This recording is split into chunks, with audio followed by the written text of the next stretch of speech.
Hello दोस्तों, तो कैसे हो आप। आज हम जा रहे हैं श्री बद्रीनाथ धाम 15 अगस्त को। और ये सबसे पहले हम ऑटो में बैठे, हम निकले शिवालिक नगर हरिद्वार से, जहाँ मैं जॉब करता हूँ। ये BHL का एरिया है। और उस दिन 15 अगस्त तो था ही, तो रौनक तो थी। तो मुझे गाड़ी पकड़नी थी ऋषिकेश से, जो कि मेरे साथ मेरा दोस्त चल रहा था। तो मुझे ऋषिकेश तक जाना था। तो पहले मैं ऑटो में हरिद्वार तक आया, हरिद्वार से मैं फिर बस में गया। बस वाले ने मुझे फिर नेपाली फार्म उतारा, जो कि हमारी उत्तराखंड की रोडवेज है। तो ये अभी मैं हरिद्वार पहुंचा, हरिद्वार से बस में बैठा और हम जा रहे हैं फ़िलहाल ऋषिकेश। ऋषिकेश से जाने के बाद हमें पता चला कि कोड़ियाला में तो बंद हो रखा है, 12 घंटे से जाम लग रखा है। तो हम टिहरी के रास्ते निकल गए, जो कि नरेंद्र नगर से होकर चलता है ऋषिकेश से ऊपर से। और ये सुंदर नज़ारे पहाड़ के, और मैं और मेरा दोस्त, आपको पता ही होगा, बहुत सारी जगह आपने देखा होगा। ये महादेव की कृपा अपार, बारिश का मौसम था ही, और ये सुंदर नज़ारे बीच के टिहरी के पीछे गए।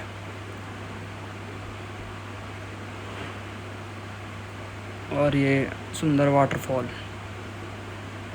जो कि आजकल बारिश का टाइम है ही, तो पहाड़ में आपको हर जगह मिल ही जाते हैं। और ये पहुंच गए हम टिहरी डैम के ऊपर। ये नीचे आपको टिहरी की झील दिखाई दे रही होगी, जो कि हमारे यहाँ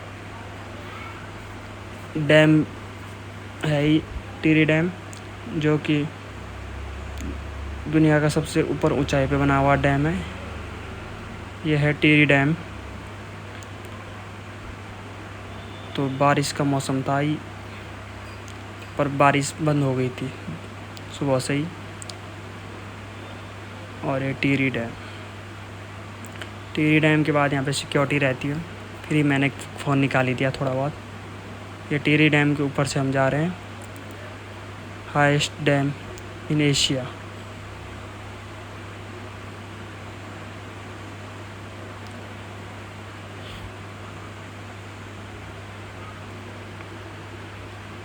ये THDC का डैम है, और यहाँ से हमें फालतू का जाना पड़ गया था 60-70 किलोमीटर, जो कि कोड़ियाले में आपको पता ही था कि जाम लगा हुआ है। इसके चक्कर में हमें टिहरी होके जाना पड़ा। तो टिहरी से सीधा 1 घंटा फालतू लगता, ज़्यादा लगता नहीं है। और जैसे मेन हाईवे बंद रहता है तो लोग यहीं से चलते हैं। और ये व्यू रहा है, ये है टिहरी के नज़ारे। और ये हम पहुंच गए थे श्रीनगर में हमने नाश्ता नुश्ता किया और निकल गए ऊपर के लिए। ये वही शहर है जहाँ से मैंने अपना कॉलेज पूरा किया था, गवर्नमेंट पॉलिटेक्निक श्रीनगर गढ़वाल। और ये अभी हम चौरास पुल के ऊपर हैं। किसी ज़माने में, अगर आपको पता होगा, तो यहाँ पे मेरा एक्सीडेंट हुआ था, जो कि आपने देखा होगा, कहीं ना कहीं सुना होगा यार। ये आप पहुँचा हम माँ धारी देवी के शरणों में। और ये नीचे आपको दिखाई दे रहा होगा, तो माँ धारी देवी हमारी कुल देवी भी। और हम यहाँ से प्रणाम करके आगे निकल गए, क्योंकि जाना दूर था तो हम रुके नहीं, आते हुए चले जाएंगे। तो ये हम पहुँच गए माँ धारी देवी से निकल गए। और ये मेरा गांव जवाड़ी, रुद्रप्रयाग, उत्तराखंड, भरदार जवाड़ी, पहाड़ के बीच में पेड़ों की छाव में अपना गांव। और ये आपको सामने जो दिख रहा होंगे पेड़, पीपल के पेड़ हैं बड़े बड़े, जहाँ ये हमारा ग्राउंड भी है। और ये हमारा गांव, प्यारा सा गांव। और ये हमारे उस्ताद। और हम पहुंच गए अभी गौचर के समीप। फिर साहब जी देखने लग गए, फिर हमने कहा कि फ्रंट में अब चलते हैं। फ्रंट से बना रहे थे वीडियो, कहाँ वीडियो तो बनानी आती नहीं ढंग से, पर फिर भी कोशिश। और ये हम पहुँच गए कर्णप्रयाग के आगे। ये नज़ारे, 2 साथी 2 ही चल पड़े। आपने काफ़ी टाइम सुना होगा जोशीमठ चमोली का नाम, जिस पिछले साल इसमें डैम जोशीमठ तपोवन में डैम भी टूटा था। तो चमोली का नाम बेशुमार है। और मैं अंट संट वीडियो बनाते हुए कुछ तो करना है। अब ये देखो, साहब जी तो कैमरे में आते नहीं है, पर मैं भी फर्स्ट क्लास इनको लाते हुए। देखो साहब जी गाली भी देते रहते हैं ज़्यादा वीडियो में। और ये पहुंच गए हम जोशीमठ पागल नाला से पीछे। और ये सुंदर नज़ारे, यहाँ आपको हाथी का पहाड़ भी दिखाई दे रहा होगा। और यहाँ पे एक सोई हुई लेडीज़ पहाड़ भी कहते हैं, जो इसी के ठीक ऊपर है। अभी बादल लगे हुए तो आपको तो दिख नहीं रहा होगा। और ये जोशीमठ से आगे एकदम लैंडस्लाइड एरिया, जो कि बारिश के टाइम पे आता है। और अभी थोड़ी देर में हम डैम की तरफ जाएंगे। यह है आपका डैम, हेलंग वाला डैम बन रहा है। यह है डैम जहाँ की दोस्तों की आजकल गाड़ियाँ लग रखी हैं। यह डैम, इस डैम का पावर स्टेशन है सीधे जोशीमठ के पीछे। अभी ये ऑन वर्क प्रोसेस है। तो आप देख सकते हैं कि डैम बनाने में कितने पहाड़ क्या क्या कट गए। तब बोलते हैं आपदा आ रही, पहाड़ों में छेद तुम करते रहो, पहाड़ ढसते रहें। अब क्या ही बोलें, विकास या विनाश बराबर है। और ये जोशीमठ के हम चढ़ाई चढ़ते हुए, और ये हम जोशीमठ से आगे जाने पर आपको सीधे बॉर्डर की रोड मिल जाती है BRO की, जो फर्स्ट क्लास है। आजकल काम चल रहा है, पर कुछ टाइम में फर्स्ट क्लास रोड है। ज़्यादा जगह दिक्कत नहीं है। अगर आप बद्रीनाथ आए होंगे तो आपको पता ही होगा, ज़्यादा जगह दिक्कत नहीं है, पर कहीं कहीं दिक्कत है। और आगे जाके फिर हमें काले बादल मिलते हुए, बारिश का मौसम था ही, बारिश होने वाली थी। और ये इसको माना जाता है। और ये पहुंच गए हम, और ये है हनुमान चट्टी। यहाँ पे जी डैम है, यहाँ पे भी एक डैम, हनुमान चट्टी के पीछे वाला डैम, लंबागढ़ पांडुकेश्वर डैम या कौन सा डैम, ये ध्यान में नहीं है। और रात का टाइम हो गया था और ये बारिश ने शुरुआत कर दी थी। और हमें यह डर था कि हनुमान चट्टी में अगर रात को आगे बारिश होती तो पुलिस वाले रोक देते हैं, पर बद्री विशाल की कृपा से हमें कहीं नहीं रोका गया। हमें सीधे चलते गए, जो कि हम ना जाम ना कुछ, भगवान की कृपा से बद्री विशाल के। हमें था कि कल जन्माष्टमी है तो हमें पहुंचना है आज, क्योंकि रात को वहाँ एक फंक्शन होता है श्री कृष्ण का, भगवान का। तो नारायण के शरणों में जा रहे थे, तो हमने कहा कि भाई जन्माष्टमी में हम पंच केदार, आपने सुना होगा, पंच प्रयाग सुना होगा, हम पंचबद्री भी करेंगे। पंचप्रयाग और पंचबद्री, जो कि आपको पता होगा पहला प्रयाग पड़ता है, अगर हम ऊपर से आते हैं तो पहला प्रयाग हमारा पड़ता है। अगर हम ऊपर से आते हैं तो पहला पड़ता हमारा विष्णुप्रयाग के बाद पड़ता है हमारा नंदप्रयाग के बाद कर्णप्रयाग के बाद रुद्रप्रयाग के बाद देवप्रयाग, हमारे 5 प्रयाग। और हम पहुंच गए थे इस टाइम तक श्री बद्रीनाथ धाम। बारिश का टाइम था ही, कोहरा भी लगे रखा था, पर थोड़ा बहुत शूट शाट करके हम निकल गए आगे को। ये दोस्त जो कि ड्राइवर, ये मैं, और ये श्री बद्री विशाल जी। और थोड़ा सा हमने का वीडियो बना के चलते हैं आगे की तरफ। और थोड़ा बहुत वीडियो बना के दोस्त को, और आगे की तरफ हम चले गए श्री बद्री विशाल के चरणों में।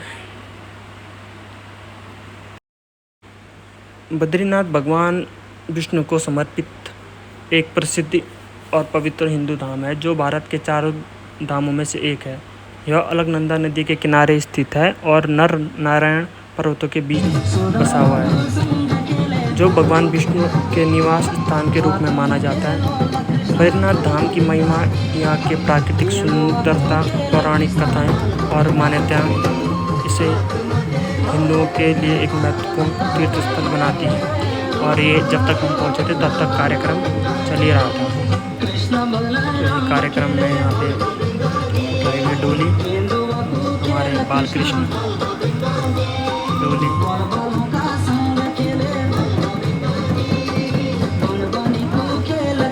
बद्रीनाथ धाम सर्दियों में भारी बर्फबारी और अत्यधिक कड़ाके की ठंड के कारण बद्रीनाथ धाम दुर्गम हो जाता है। इसलिए बद्रीनाथ धाम के कपाट वर्ष में केवल 6 से 7 महीने ही खुलते हैं। कपाट खुलने की तिथि, कपाट बंद होने की तिथि विजयदशमी दशहरा के दिन ही तय की जाती है। और ये जाते हुए अंदर ऊपर नाच रहे थे ढोल दमों में अपनी संस्कृति में। और ये डोली को ऊपर ले जाया जा रहा था मंदिर के गर्भगृह में। और ये हमारा तप्त कुंड जो कि गर्म ही रहता, ठंडा हो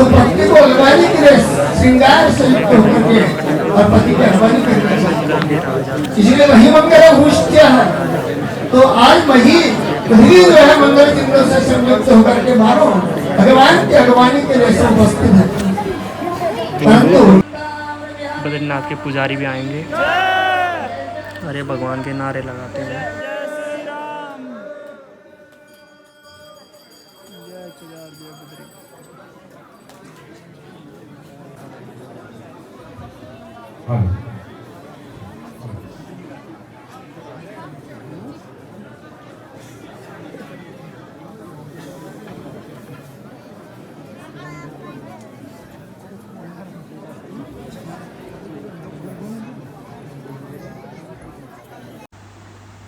और ये हम आए बाहर को, ली हमने सेल्फी और एक और सेल्फी और एक और सेल्फी। फिर हम चल दिए रूम की ओर, क्योंकि समय दूर से आए थे, 350 किलोमीटर। नींद आ रही थी, सुबह से चल ही रखे थे, रात के बज गए थे 12। अब हमने कहा फ़ोटो खींचो, चलते बनो।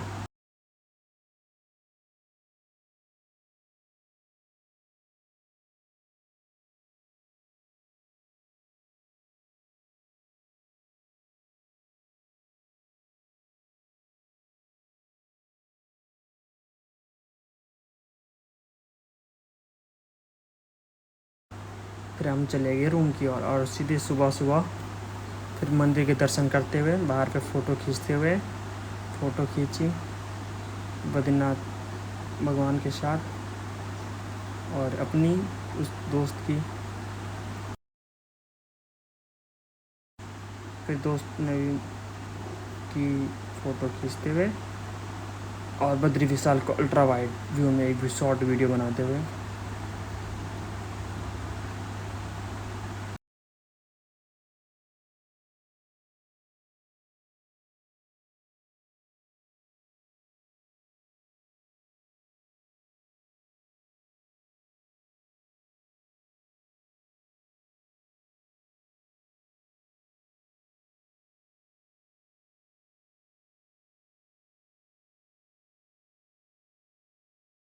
और बद्रीनाथ धाम के हम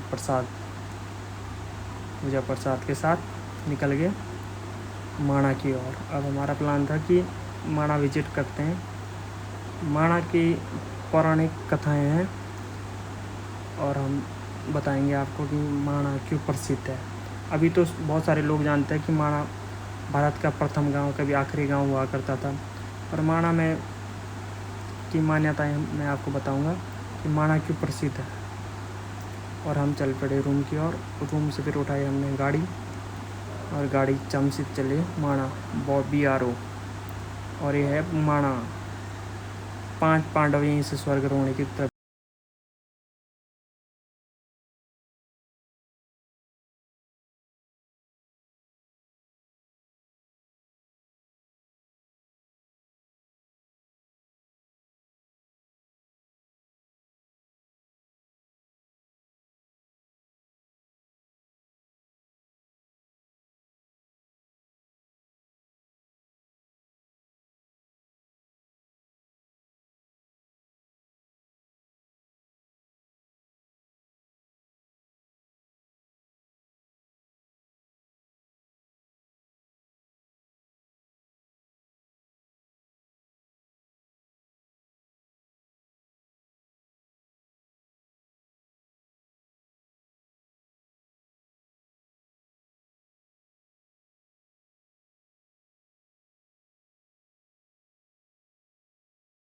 मैं आपको बता रहा था कि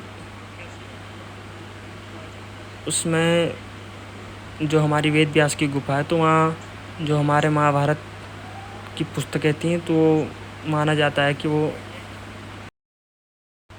जो ये गुफा थी, ये माना जाता है कि यहाँ ताम्रपत्रों में लिखी महाभारत लिखी गई थी और वो जला दिए गए थे। तो वो जो गुफा है उसमें हमारे पत्थरों में सीधे लिखावट है कि ताम्रपत्र की हमारी वहाँ लिखावट उस पर छप गए थे पत्थरों पे जलने के बाद। तो आप आइए माना बद्रीनाथ, तो बहुत सारी चीज़ें हैं वहाँ देखने को, आप विज़िट करिए। और यहाँ से वसुधारा का रास्ता भी है, पर समय की पाबंदी के कारण हमें नीचे जाना पड़ा, क्योंकि हमें पंचबद्री करना था और यहाँ पे नेचुरल वाटरफॉल था। तो हमने कहा गाड़ी हम पैसे में नहीं, फ्री में धुलेंगे। गाड़ी तो धुल ली, पर साहब जी पानी अंदर घुस गया था। पानी अंदर घुस गया था पीछे डिक्की से। या मारुति वालों को तो पता ही है, डिक्की से हमें भी नहीं पता चला कि पानी कैसे घुसा। यह हो सकता प्रेशर पीछे डिक्की में, आगे की तो हमारे शीशे खुले थे, पर पीछे डिक्की में काफ़ी पानी भर गया था। वो तो हमें बाद में पता चला जब हम गाड़ी चला रहे थे, तो आवाज़ आ रही थी पीछे पर। जब डिक्की देखी जहाँ टायर रखते हैं, वहाँ पूरा पानी भरा हुआ था। और हम गाड़ी पीछे करके आगे चलते हुए, फिर थोड़ी देर आगे भी चलने के बाद हमने नोटिस किया कि आवाज़ आ तो रही है, पर आ कहाँ से रही।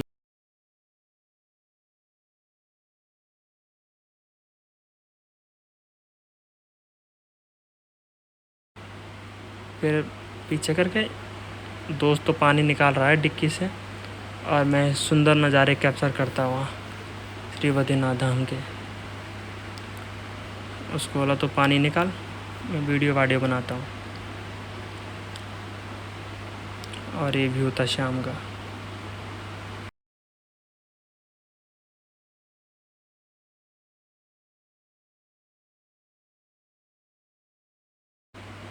फिर हम चल पड़े पंचबद्री की ओर। पंचबद्री भगवान विष्णु के समर्पित 5 मंदिरों के समूह को पंचबद्री के नाम से जाना जाता है, और भक्तों और तीर्थयात्रियों द्वारा इन सभी दर्शनों के शुभ माने जाते हैं। पंचबद्री में सबसे पहले आता है बद्रीनाथ, आदि बद्री, वृद्ध बद्री, भविष्य बद्री और योग ध्यान बद्री। ये सबसे पहले हम गए योग ध्यान बद्री में, जो कि विष्णु प्रयाग से पीछे गोविंद घाट में स्थित है, जहाँ से हेमकुंड साहिब और फूलों की घाटी का रास्ता है। और हम अभी जो एक करंट है, ये है भविष्य बद्री, जो कि आपको तपोवन जाना पड़ेगा। जोशीमठ से तपोवन अराउंड 38 किलोमीटर है भविष्य बद्री का रास्ता। और ये भविष्य बद्री से फ़ोटो खींच के हम निकल पड़े नीचे की ओर। भविष्य बद्री रोड भी ठीक है, बढ़िया, आप विज़िट कर सकते हो। तपोवन जो पिछले साल डैम में बादल फटा था, डैम के ऊपर जहाँ लैंडस्लाइड भी हुई थी बहुत सारी, ये उसी के ऊपर है। और ये नज़ारे लेते हुए हम निकल गए नीचे की ओर।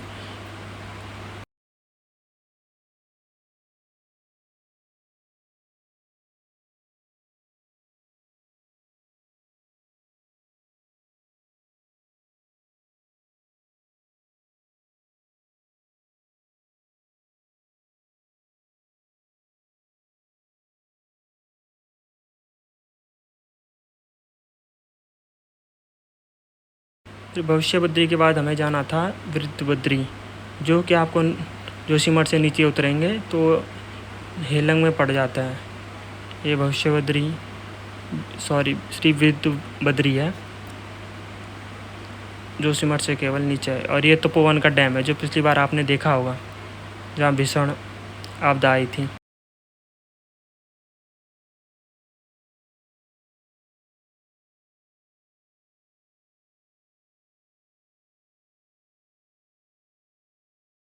और लास्ट का था हमारा आदि बद्री, जो कि हमने शाम तक कैप्चर कर लिया था। शाम तक हम पहुंच गए थे, जो कि कर्णप्रयाग के समीप है। तो हमने 5 बद्री कर दिए थे। आदि बद्री में आपने नाम सुना होगा चांदपुर गढ़ी, ये कभी राजा का गढ़ होता था। तो ये राजा का गढ़ था। और हम रात को पहुंच गए थे सीधे श्रीनगर। जो कि भाई जी के होटल पे जाना था।